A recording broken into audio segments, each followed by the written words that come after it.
السلام عليكم ورحمة الله وبركاته. هناك تحذير بشأن بوتات التليجرام عند إرسال أي صورة يمكن أو رسالة لأي بوت. يمكن أخذ هذه الرسالة، يعني مثلا كلمة سور يمكن أخذ هذه الرسالة عن طريق صاحب البوت. اللي سوى البوت يقدر ياخذ هذه الرسالة صورة أو فيديو أو يعني رسالة كتابة إيميل باسورد يقدر ياخذ صاحب البوت. فانتبهوا من هاي الناحية. هسه خلنا نشرح لكم شلون. حبايب قلبي، أولا ندخل على سوق بلاي، متجر بلاي، تبحثون تلجراف، مو تلجراف، تضغط عليه تسجل دخول بالحساب. هسه تروحون تكتبون /new bot،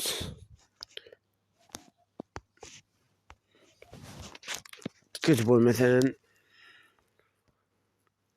إصلاح جودة الصورة، مثلا أريد بوت إصلاح جودة الصورة، كتبنا اسمه. هسه تكتب يوزر مثلا AABBCCFFQQ بوت مثلا. بحثت كتبت، صار عندك تاخذ التوكن وين يصير؟ عرض المزيد، تنزل للأخير، اكو أرقام وأحرف إنجليزية مكررة وغير مكررة تصير جوا كلمة HTTP. وهو هذا هنا تاخذ التوكن، حفظته سيغلط. تروح تسجل الدخول عن طريقه، تسجل إضافة حساب، تسجيل دخول بتوكن البوت، تلصق التوكن، لصقنا مضبوط، صار عندك حساب بالتوكن. ترجع حسابك الرسمي. شو تسوي؟ تدوس على صانع البوتات، تصنع بوت جديد، ستارت، تصنع بوت جديد، صنع بوت جديد. عن شنو انت تريده؟ هسه انا اريد عن اصلاح جودة الصورة، وهو هذا التوكن. انا اخذته، الصقه،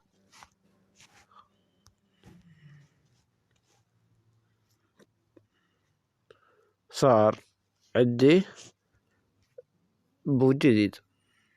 دوس على المعرف البوت، ادوس بدء. مثلا ادز لي صورة، مثلا ادز صورة مثلا هاي صورة غير واضحة، دزيتها. يقول لي هل انت متأكد من رغبتك في رفع جودة الصورة؟ قل لي اجل. ننتظر.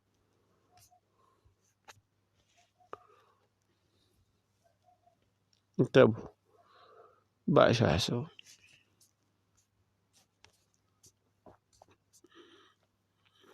فد شوي راح يجز الجزء من الصورة، لكن بعد شلون راح يصير؟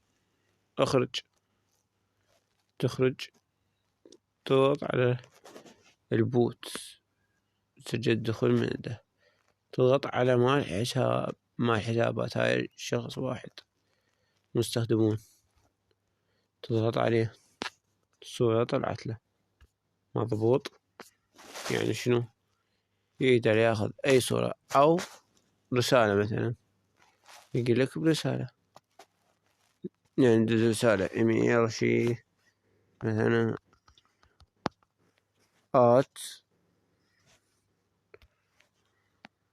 نقول ايميل gmail.com. الباسورد مثلا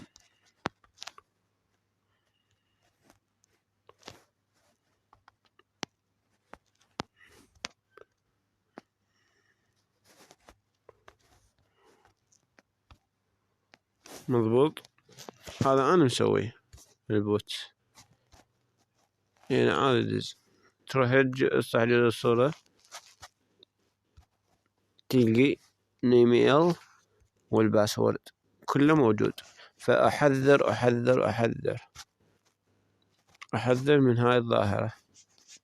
أنا ما أريدها تسجيل خروج. أحذر من هيجي إرسال صورة أو غير شي. وشكرا. أو هذا نشرت الفيديو للتنويه مو للابتزاز. وشكرا.